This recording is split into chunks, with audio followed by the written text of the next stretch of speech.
আমি বাঁশ কি নিজে পেছনটা চেক করছো? করো না। আমি কি কোনো পুরনো সিনেমার খলনায়ক নাকি?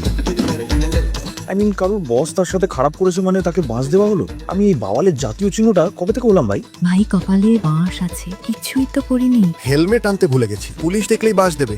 12টা বাজে, বাবা বাস দেবে। 11 মাস ধরে এই লোকেরা আমায় নিয়ে হেলাফেলা করে, কিন্তু তারপর আসে সুখের দিনগুলো। হঠাৎ আমি আর বাঁশ নই, আমি কাঠামো, দ্য ফ্রেমওয়ার্ক।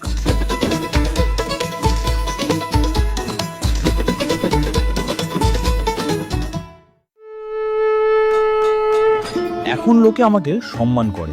প্রতিমা, প্যান্ডেল থেকে রাস্তাঘাট সবই এখন আমায় ঘিরে। এখন আমার মধ্যে আছে মেন ক্যারেক্টার এনার্জি। থিম পুজো বলে তো ছেড়েই দাও। ও বাবা গো, মরে গেলাম। Ouch ouch. মাঝে মাঝে একটু চাপ হয়, বাট ঠিক আছে। এক সময় আমাকে সবাই খুব নিচু চোখে দেখতো, কিন্তু এখন আমি কালচার। আমি dare I say pillar of Durga Puja.